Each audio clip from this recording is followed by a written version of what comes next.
Alors, bonjour à toutes et à tous, chers auditeurs, pour la présentation de mon Pichakusha. Aujourd'hui, on va voir comment rendre l'élève acteur de ses apprentissages. Alors pour commencer, c'est vrai que je vous ai mis une image un petit peu drôle parce que on est un petit peu dans une école ancienne génération, c'est-à-dire que comme nos élèves sont plutôt gentils, calmes et respectueux des règles, c'est vrai que si on enseignait de manière classique dans mon établissement, ça fonctionnerait tout pareil.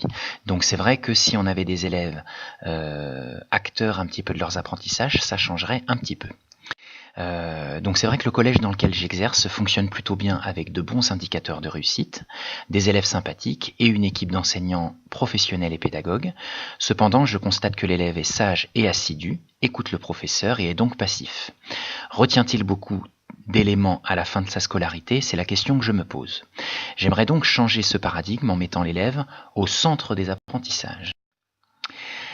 Alors évidemment, si on change ce paradigme, la définition de valeur commune est donc primordiale.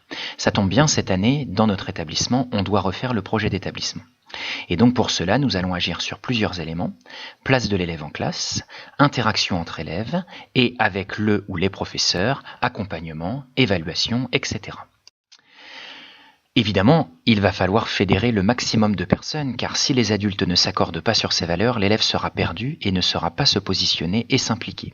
Pire, ce manque de guidance pourrait générer une forme d'anarchie, où chacun fait ce qu'il veut et ne respecte pas les autres de la communauté. Ce changement donc de paradigme commence en classe, où l'enseignant n'est plus un simple transmetteur de savoir, mais accompagnateur de l'élève dans son projet. Le travail par groupe, la classe inversée, la création de projets sont autant de pistes pour positionner l'élève en tant qu'acteur de son apprentissage, producteur de ressources individuelles ou collectives. Le positionnement des tables, du bureau du professeur par exemple, sont aussi des éléments à prendre en compte. Ensuite, apprendre des connaissances et les réciter n'est plus primordial. On recherchera plutôt à évaluer des compétences psychosociales, des savoir-faire, des savoir-être, éléments capitaux pour qu'un futur citoyen s'intègre dans notre société en constante évolution. Le processus d'essai-erreur, l'auto-évaluation, l'évaluation par les pairs sont autant de pistes à développer pour accompagner l'élève dans ses réussites et faire changer le rapport à la note, à l'évaluation, qui génère encore parfois trop de comparaisons entre élèves. Le troisième point, c'est surtout de développer un parcours de l'élève. Par exemple, aménager son emploi du temps. Partir de ses réussites et de ses difficultés, proposer un accompagnement dans les matières plus complexes, mettre en place un portfolio individuel avec les actions dans ses parcours, ses évaluations, ses projets.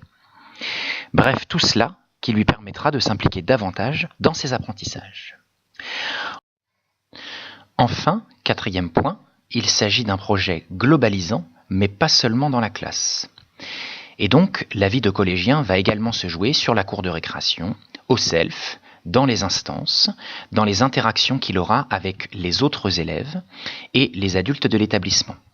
Sur ce dernier point, je propose donc un réaménagement de l'espace de vie de l'élève en restructurant le foyer au centre du bâtiment et en développant également la médiation par les pairs. Ce dispositif permet de rendre l'élève acteur dans la co-construction des règles du collège et donc une meilleure acceptation des règles.